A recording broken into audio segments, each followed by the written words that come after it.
मुझको छोड़ के साविरा चला क्यों गया, वो चला क्यों गया, वो चला क्यों गया, मुझको छोड़ के साविरा चला क्यों गया, वो चला क्यों गया, वो चला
वृंदावन बिहारी लाल की।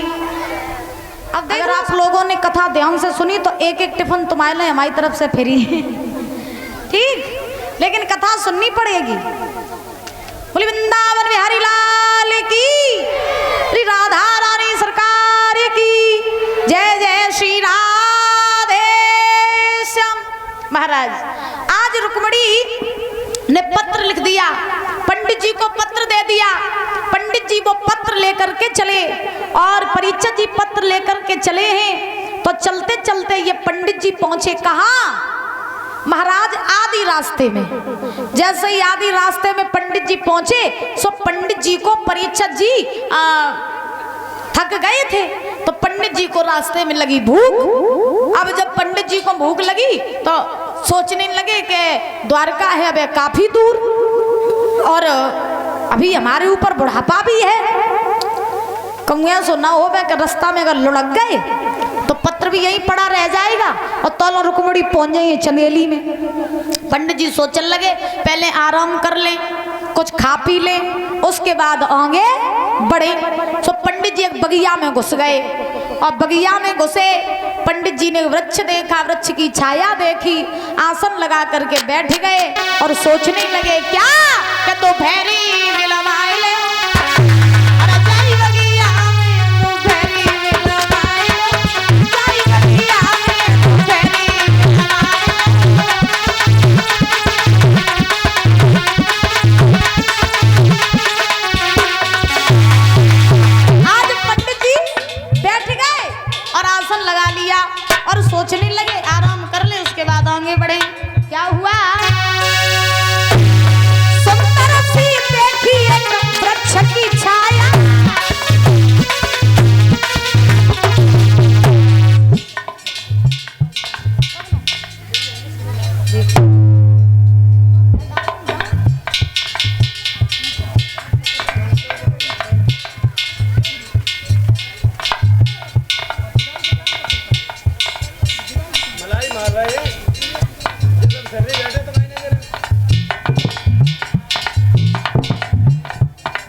ध्यान दें, चक्की वाले भैया जी के घर की 2 बिटियां हैं,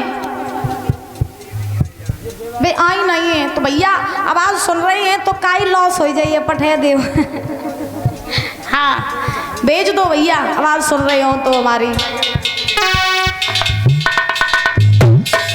आज पंडित जी सोच रहे हैं क्या, ए सुंदर सी देखी एक वृक्ष की छाया,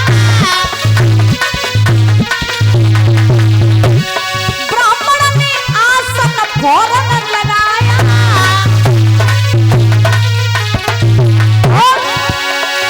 एक छुआरी गुड़ गाय लो,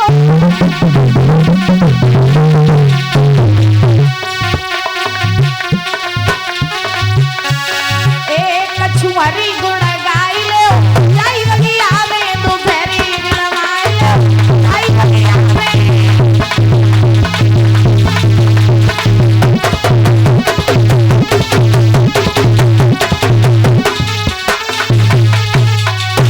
और क्या हुआ भैया, चलत चलत मेरी पैया पिरानी,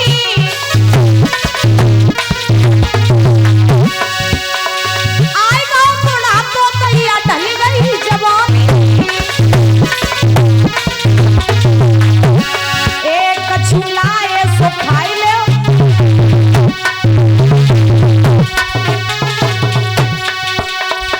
एक छुलाए सो खाई ले, जाई बगिया में दोपहरी बिलवाई ले, जाई बगिया में।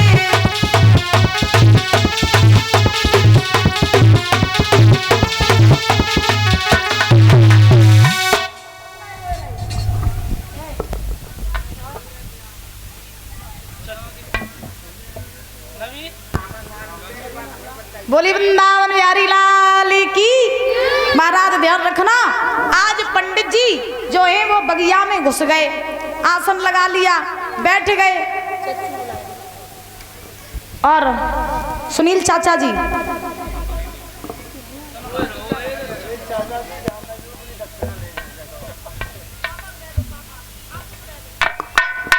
महाराज ध्यान रखना, आज वृक्ष की छाया देखी, आसन लगा लिया, और पंडित जी जो है वो आसन लगा करके बैठ गए और सोचने लगे कुछ खा पी ले उसके बाद आगे बढ़े।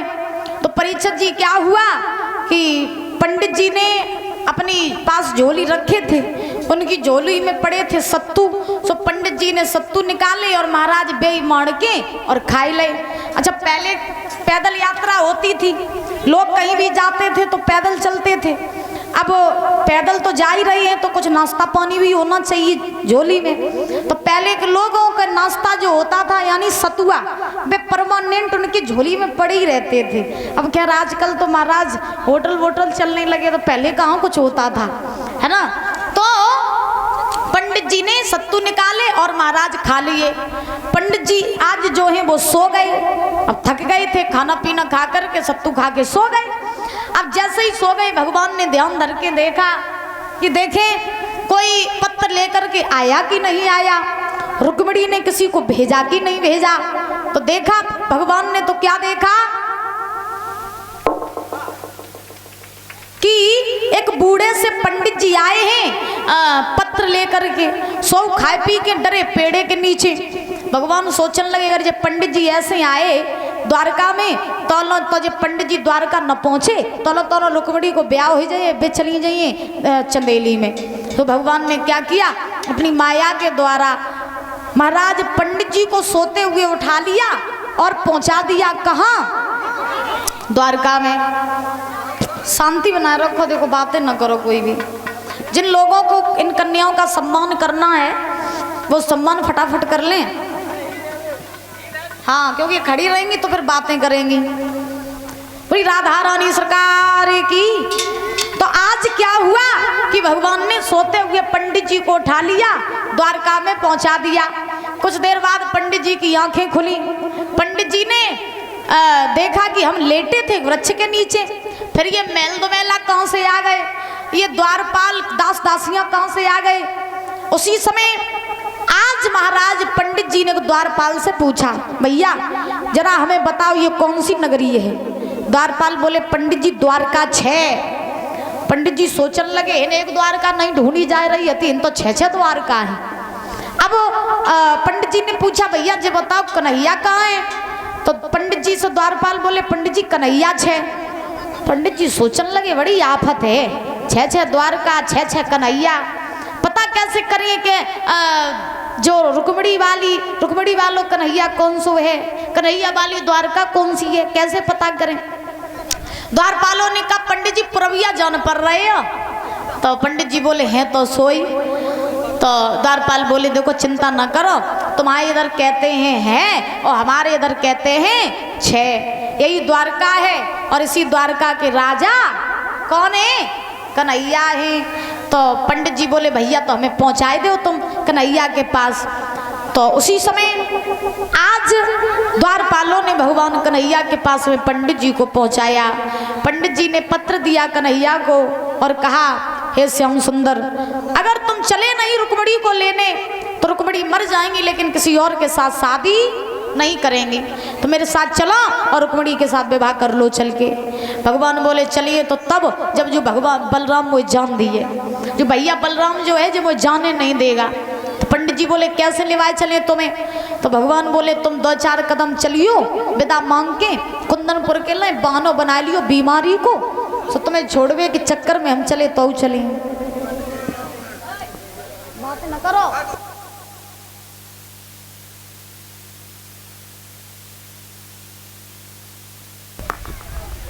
शांति का सहयोग बनाए रखो, क्यों बातें कर रहे भाई?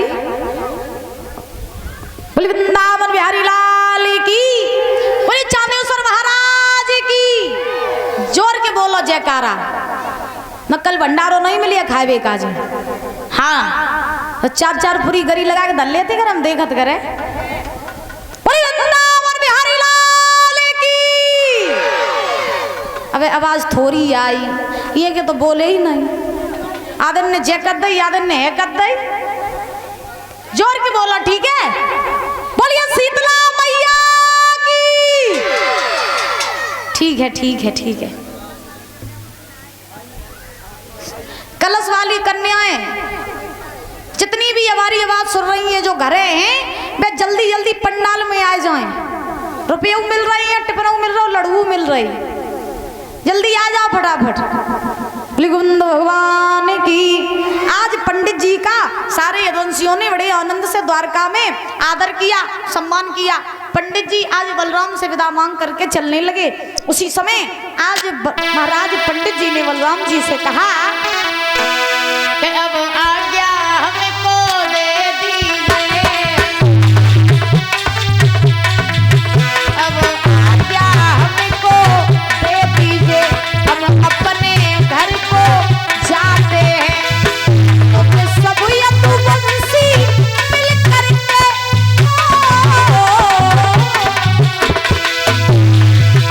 तो सब यदुवंशी मिल करके पंडित को विवाह कराते हो। अब आज्ञा हमको दे दीजिए, हम अपने घर को जाते हैं।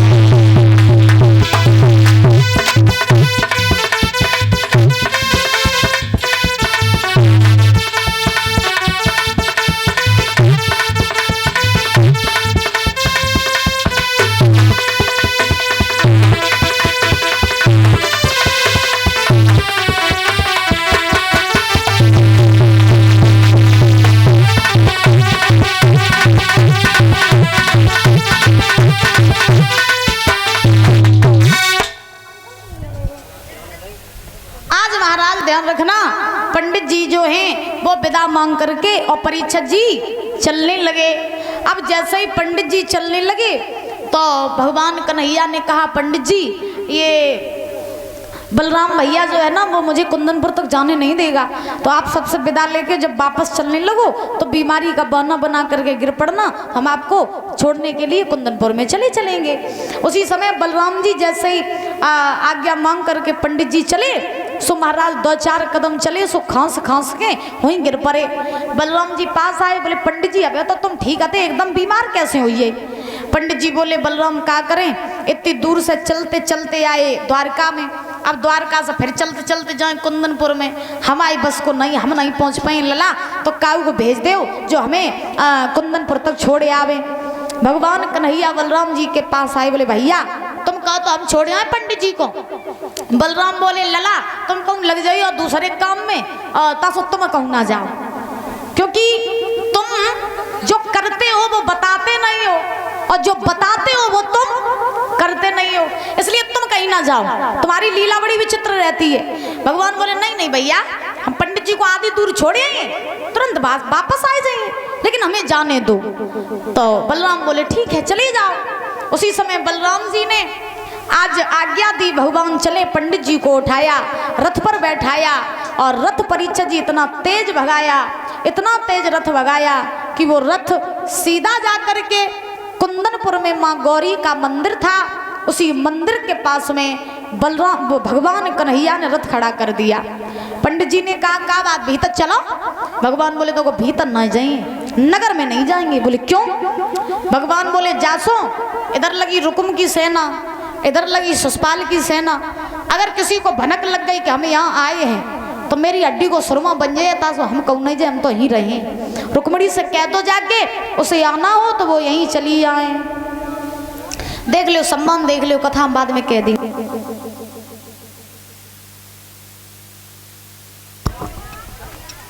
देख लो देख लो।